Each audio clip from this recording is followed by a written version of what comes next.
Hello viewers, welcome back to our channel online রান্নাঘর। আজ আমি আপনাদের সাথে শেয়ার করতে চলেছি এঁচোড়ের রেসিপি। কিভাবে এই এঁচোড়ের রেসিপি অনুষ্ঠান বাড়ির মতো দুর্দান্ত স্বাদের হয়ে ওঠে তাই আমি আপনাদের করে দেখাবো। প্রথমে আমি এঁচোড় গাছের থেকে পেড়ে নিয়ে ভালো করে টুকরো করে কেটে নিয়েছি এবং গ্যাসের ফ্লেম অন করে কড়াইয়ে জল শুদ্ধ আমি এঁচোড় সেদ্ধ হতে দেব। সেই জন্য কড়াইয়ের মধ্যে আমি 2 চামচ লবণ দিয়ে দিচ্ছি। দিয়ে হাতার সাহায্যে ভালো করে নেড়েচেড়ে নিয়ে আমি 10 থেকে 15 মিনিটের জন্য ঢেকে দিচ্ছি যাতে এঁচোড় সেদ্ধ হয়ে আসে। 10 থেকে 15 মিনিট হয়ে যাওয়ার পর আমি ঢাকনাটা খুলে দিচ্ছি আর এবার জল আমি ঝরিয়ে নিচ্ছি। জল ঝরানো হয়ে গেছে। এখন আমি গ্যাসের ফ্লেম অন করে একটি কড়াই বসিয়ে দিয়েছি। কড়াইয়ের মধ্যে পরিমাণ মতো সাদা তেল আমি দিয়ে দিলাম। তেল গরম হয়ে গেছে। এবার আলুর টুকরোগুলো আমি দিয়ে দিচ্ছি এর মধ্যে ভেজে নেব বলে। সবগুলো আলুর টুকরো আমি এর মধ্যে দিয়ে দিয়েছি। এবার দিয়ে দিচ্ছি লবণ 1 চামচ, হলুদ 1/2 চামচ দিয়ে ভালো করে নেড়ে চেড়ে নিচ্ছি।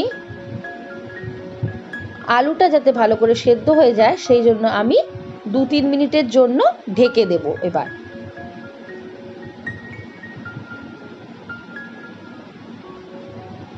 2-3 মিনিট হয়ে গেছে। এখন আমি ঢাকনা তুলে নিচ্ছি। আবার একটু নেড়ে চেড়ে নেব এবং দেখেও নেব যে আলুটা সেদ্ধ হয়েছে কিনা। আলু সেদ্ধ হয়নি, আর একটু কিছুক্ষণের জন্য আমি ঢেকে দিলাম। এবার ঢাকনাটা খুলে দিচ্ছি, দেখে নেব আলু সেদ্ধ হয়েছে কিনা।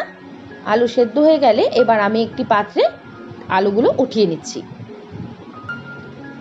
এবার ওই তেলের মধ্যেই আমি সেদ্ধ করে নেওয়া এঁচোড়গুলো আমি এর মধ্যে দিয়ে দিচ্ছি, ভালো করে ভেজে নেব। এঁচোড়গুলো দেওয়া হয়ে গেছে কড়াইয়ে। এবার আমি এর মধ্যে 2 চামচ লবণ আর 2 চামচ হলুদ দিয়ে দিচ্ছি। এবার ভালো করে হলুদ লবণ দেওয়ার পর মিশিয়ে নেব।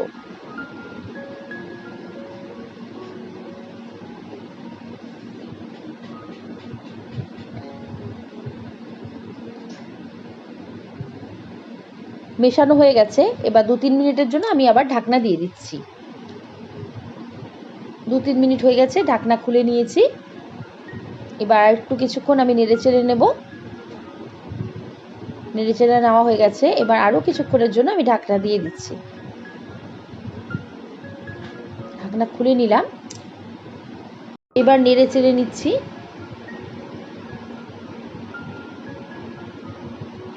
এবার আমি একটি পাত্রের মধ্যে ভেজে নেওয়া কাঁঠালের টুকরোগুলো উঠিয়ে নিচ্ছি। ওঠানোর পরে কড়াইয়ের মধ্যে আমি বড় বাটির 2 বাটি জল এর মধ্যে ঢেলে দিলাম। জলটা আমি ভালো মতো ফুটিয়ে নেব। জলটা ফুটে গেলে আমি একটি পাত্রের মধ্যে নামিয়ে রাখবো। এই জলটা আমি পরে ঝোল হিসাবে তরকারির মধ্যে ব্যবহার করব। ঝোলটা আমি ফুটে গেছিলো, নামিয়ে রেখেছি। এবার ওই কড়াইয়ের মধ্যে জল শুকিয়ে গেলে আমি পরিমাণ মতো আবার তেল দিয়ে দিচ্ছি। তেলটা গরম হওয়ার পর আমি এর মধ্যে একটি দারচিনি দিয়ে দিচ্ছি,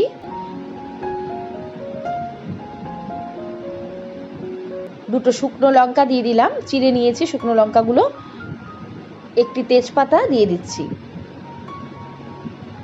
এবার এগুলোকে 1 সেকেন্ডের মতো নেড়ে চেড়ে এর মধ্যে আমি 1 চামচ পরিমাণ সাদা জিরে দিয়ে দিব। সাদা জিরে দেওয়ার পর আমি 2 থেকে 3 মিনিট নেড়ে চেড়ে ভালো করে ভেজে নেব ফোড়নগুলোকে। এরপর 2টি মাঝারি সাইজের পেঁয়াজ আমি টুকরো করে রেখেছিলাম, সেটা এর মধ্যে দিয়ে দিচ্ছি। এগুলোকে আমি ব্রাউন করে ভেজে নেব। 2 মিনিট ভাজার পর আমি এর মধ্যে 4 চামচ আদা ও রসুন বাটা দিয়ে দিচ্ছি। আর দিচ্ছি 2টো গোটা রসুন দিয়ে আমি ভালো করে একসঙ্গে ভেজে নিচ্ছি। যতক্ষণ না ব্রাউন কালার চলে আসছে ততক্ষণ আমি ভেজে নেব। এখন এর মধ্যে আমি দিয়ে দিচ্ছি 1 চামচ লবণ, যাতে পেঁয়াজগুলো ভালো মতো মজে যায়। এইভাবে আমি অনবরত নাড়াচাড়া করতে থাকবো যতক্ষণ না ব্রাউন কালার চলে আসছে পেঁয়াজগুলোর মধ্যে। এবার আমি এর মধ্যে দিয়ে দিচ্ছি 1 চামচ জিরে আর 1 চামচ শুকনো লঙ্কার গুঁড়ো। আমি জলের মধ্যে মিশিয়ে রেখেছিলাম 10 মিনিট ধরে, সেটা আমি এর মধ্যে দিয়ে দিলাম। এবার দেওয়ার পরে আমি ভালো করে নেড়ে চেড়ে নিয়েছি। এবার ওই বাটির মধ্যেই অল্প একটু জল নিয়ে লেগে থাকা লঙ্কার গুঁড়ো জিরের গুঁড়োগুলো আমি এর মধ্যে দিয়ে দিচ্ছি। এবার আমি একটি গোটা তেজপাতা টুকরো করে নিয়ে হাতের সাহায্যে আমি এর মধ্যে দিয়ে দিলাম। দিয়ে ভালো করে মশলার সাথে এই তেজপাতাটাকে মিশিয়ে ভালো মতো কষিয়ে নেব। এরপর আমি হাফ বাটি টক দই এর মধ্যে অ্যাড করছি। টক দই দেওয়ার পর আমি 2 মিনিট নাড়াচাড়া করে নেব। এরপর ওই টক দইয়ের বাটিতে আমি অল্প একটু জল দিয়ে বাটির মধ্যে হাত দিয়ে মিশিয়ে নিয়ে আমি এর মধ্যে দিয়ে দেব সেই বাটির জলটা। এবার জলটা দেওয়ার পরে আমি আবার 2 মিনিট নাড়াচাড়া করে 4 থেকে 5 মিনিটের জন্য ঢেকে দেব। 4 থেকে 5 মিনিট হয়ে যাওয়ার পর আমি ঢাকনাটা তুলে নিচ্ছি। মশলার থেকে তেল ছেড়ে দিয়েছে। এবার আমি 1 চামচ পরিমাণ টমেটো সস এর মধ্যে দিয়ে দিচ্ছি। আপনারা টমেটো সসের পরিবর্তে টমেটো বাটাও ব্যবহার করতে পারেন। এবার আমি 2 থেকে 3 মিনিট ধরে এটাকে ভালো করে নাড়াচাড়া করে নেব। এই সময় গ্যাসের ফ্লেম লো টু মিডিয়াম করে রেখেছি। এবার আবারও আমি 2 থেকে 3 মিনিটের জন্য আমি ঢাকনা দিয়ে দিলাম। 2 থেকে 3 মিনিট হয়ে গেছে, ঢাকনাটা খুলে নিয়েছি।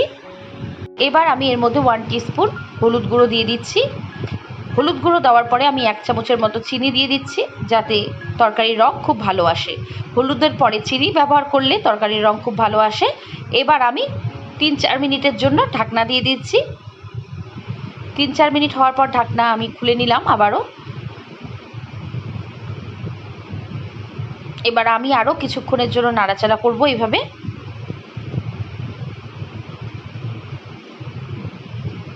এবার আমি ভেজে নেওয়া কাঁঠালের টুকরোগুলো এর মধ্যে দিয়ে দিলাম। কষিয়ে নেওয়া মশলার সাথে কাঁঠালের টুকরোগুলো এবার আমি ভালো করে মিশিয়ে নেব। ভেজে নেওয়া আলুগুলো আমি এর মধ্যে এবার দিয়ে দিচ্ছি। আলুগুলো দিয়ে দেওয়ার পরে এবার আমি হাতার সাহায্যে ভালো করে নেড়েচেড়ে মিশিয়ে নেব। আবার 3 থেকে 4 মিনিটের জন্য ঢাকনা দিয়ে দিচ্ছি। 3 থেকে 4 মিনিট হয়ে গেছে, ঢাকনা খুলে নিয়েছি। এবার আগের থেকে যে গরম জলটি আমি তৈরি করে রেখেছিলাম এর মধ্যে আমি দিয়ে দিচ্ছি। এবার সব কিছু একসঙ্গে ভালো করে মিশিয়ে নিচ্ছি।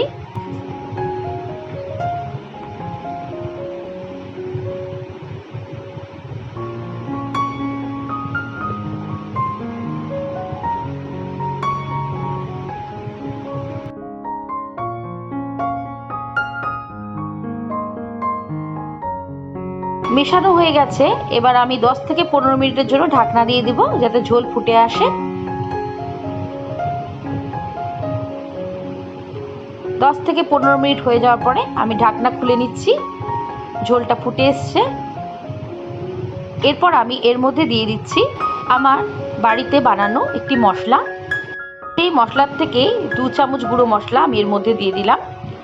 এই মশলাটা বানানোর জন্য আমি একটি তাওয়া নিয়েছি, তার মধ্যে 1 চামচ ধনিয়া, 1 চামচ গোটা জিরে, 3টে শুকনো লঙ্কা আর 1 চামচ মৌরি, সবগুলো একসঙ্গে 2-3 মিনিট শুকনো খোলায় ভেজে নেওয়ার পর আমি গুঁড়ো করে নিয়েছি। মশলার থেকে 2 চামচ গুঁড়ো মশলা আমি এর মধ্যে দিয়ে দিয়েছি। মশলাটা ভালো করে আমি এর মধ্যে মিশিয়ে নিয়েছি। এবার 5 মিনিটের জন্য আমি ঢাকনা দিয়ে দিচ্ছি। ঢাকনা খোলার পর আমি এর মধ্যে কিছু কাঁচা লঙ্কা দিয়ে দিচ্ছি। ঝালটা আপনারা আপনাদের স্বাদ অনুযায়ী ব্যবহার করবেন। এবার আমি ভালো করে কাঁচা লঙ্কাটা দিয়ে ভালো করে মিশিয়ে নিলাম। এবার এর মধ্যে আমি 5 থেকে 6টা এলাচ বেটে নিয়েছিলাম, সেটা দিয়ে দিলাম। এই এলাচের বাটির মধ্যেই আমি আবার একটু জল নিয়ে, যাতে এলাচের বাটা কোথাও না লেগে থাকে, মিশিয়ে আমি দিয়ে দিলাম এই ঝোলের মধ্যে। এবার এলাচ বাটাটাও ভালো করে এর মধ্যে মিশিয়ে নিচ্ছি। এইভাবে আপনারা বাড়িতে একবার বানিয়ে খেয়ে দেখুন, এর স্বাদ আপনারা কখনো ভুলতে পারবেন না। এবং এইভাবেই আপনারা বারবার বাড়িতে বানাতে চাইবেন এঁচোড়ের তরকারি। এবার যাতে সব মশলাগুলো ভালো মতো এর মধ্যে মিশে যায়, তাই আমি 3 থেকে 4 মিনিটের জন্য ঢেকে দিলাম। 3-4 মিনিট হওয়ার পর আমি ঢাকনা খুলে নিয়েছি। এবার আমি এর মধ্যে 1 চামচের মতো ঘি দিয়ে দিলাম। ঘি দেওয়ার পর আমি ভালো করে সব কিছু একসঙ্গে মিশিয়ে নিচ্ছি। এবার আরও 2 থেকে 3 মিনিট আমি ঢেকে দিচ্ছি। ঢাকনা খুলে নিলাম। এবার এর মধ্যে 1/2 চামচের মতো গরম মশলা আমি অ্যাড করে দিলাম। গরম মশলা দেওয়ার পর সব কিছু একসঙ্গে আবার মিশিয়ে দিচ্ছি। এই সময় গ্যাসের ফ্লেম আমি বন্ধ করে দেবো। ঠান্ডা হওয়ার পর আমি একটি সার্ভিং প্লেটে এঁচোড়ের রেসিপিটি উঠিয়ে নিয়েছি। আমার এই রেসিপিটি আপনাদের কেমন লাগলো জানাতে ভুলবেন না কিন্তু। যদি এই রেসিপিটি আপনাদের ভালো লেগে থাকে তাহলে লাইক ও শেয়ার অবশ্যই করবেন। এরকম নতুন নতুন রেসিপির জন্য চ্যানেলটিকে সাবস্ক্রাইব করে আমার পাশে থাকবেন। শীঘ্রই নতুন কোনো রেসিপি নিয়ে আবার আপনাদের সাথে দেখা হবে।